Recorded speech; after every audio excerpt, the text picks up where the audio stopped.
Assalamualaikum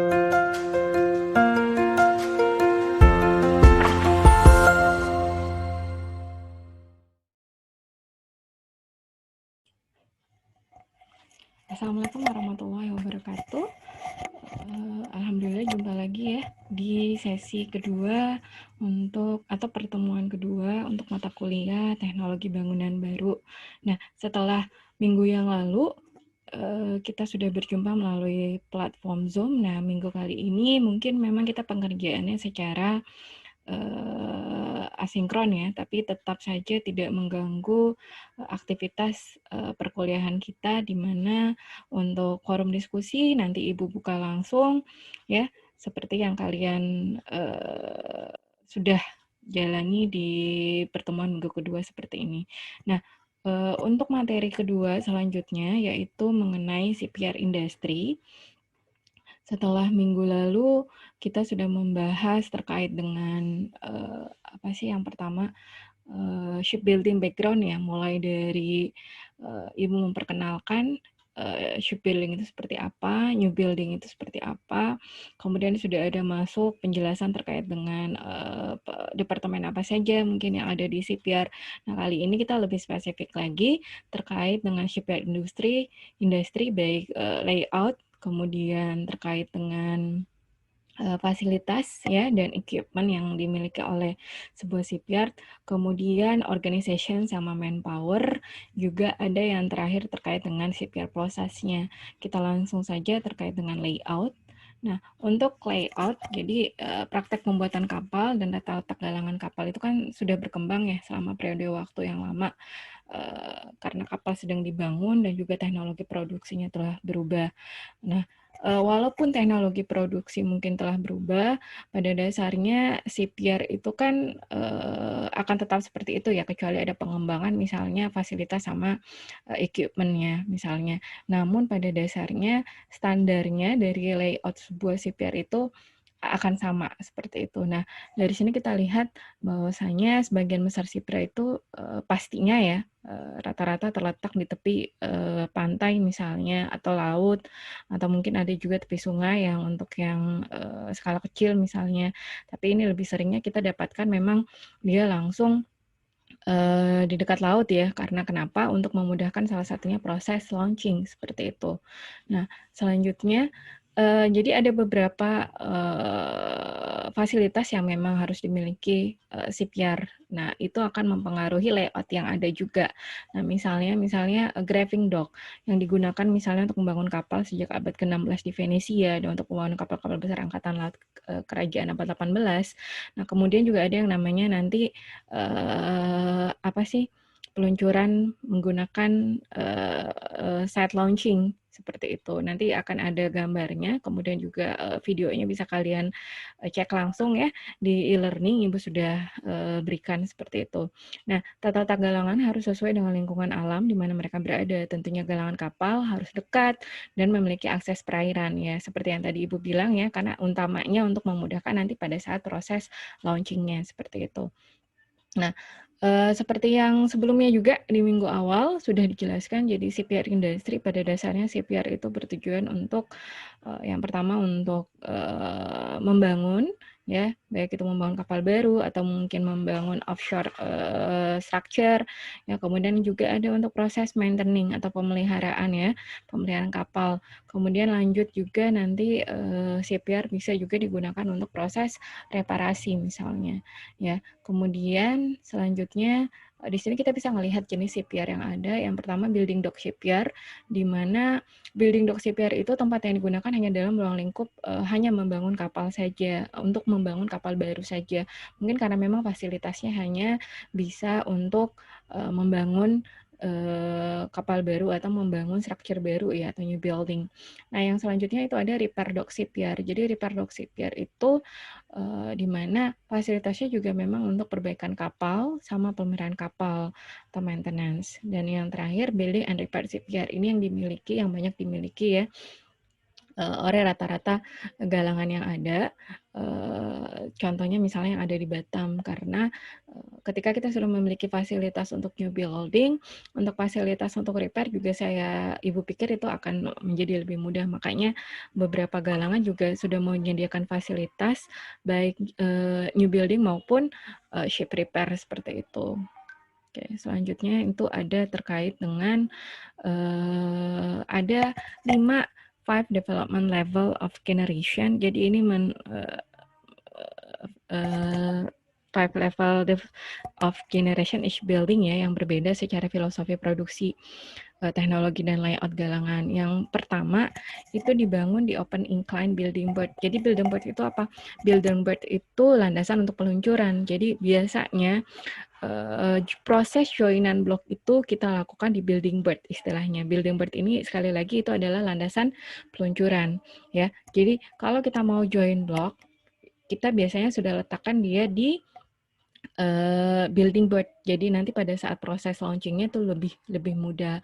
Nah, building board ini juga disesuaikan dengan kondisi dari galangan itu tersendiri. Nah, kebetulan galangan itu memiliki proses launching yang seperti apa misalnya.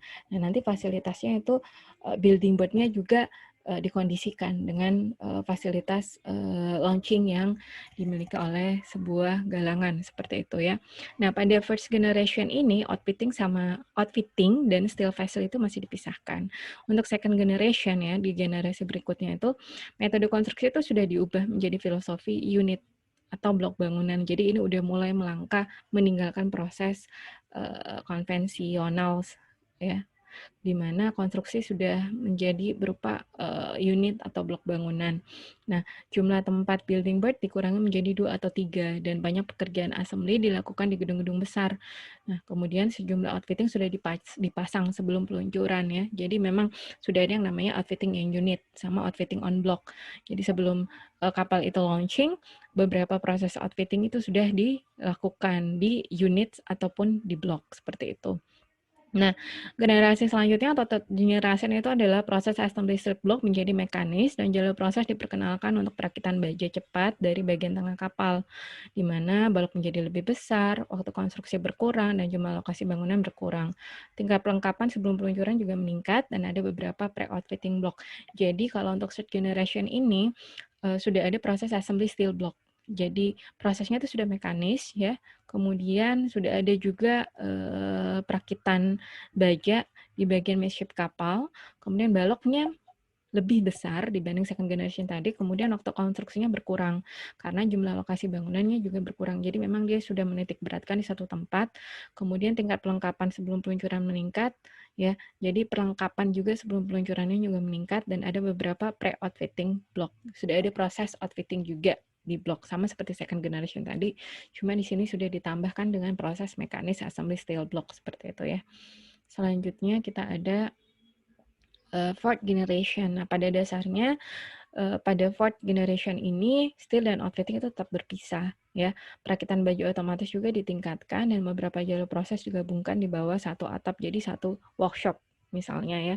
Blok menjadi jauh lebih besar. Nah, bloknya perbedaan sama yang generasi sebelumnya. Nah, di bloknya ini menjadi lebih besar karena ada beberapa item yang memang sudah bisa digabungkan langsung di bloknya seperti itu ya, sebelum dia dirakit menjadi satu kesatuan atau sebelum dia di erection block misalnya. Nah, selanjutnya perlengkapan pra peluncuran juga dimaksipkan sama dengan fourth generation ya.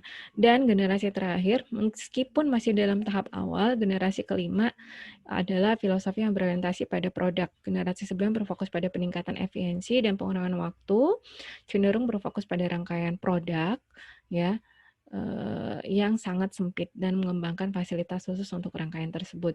Jadi kalau di 5 ini betul-betul sudah berorientasi pada produknya ya. Jadi efisiensi bagaimana meningkatkan kualitas dari produk tersebut. Kemudian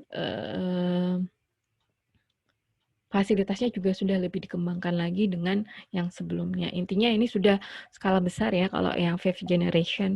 Nah, fasilitasnya sudah lengkap semua, baik dari segi outfitting, kemudian pre-outfittingnya, pre-launchingnya, ya pre-launchingnya itu sudah dilengkapi semua fasilitasnya seperti itu.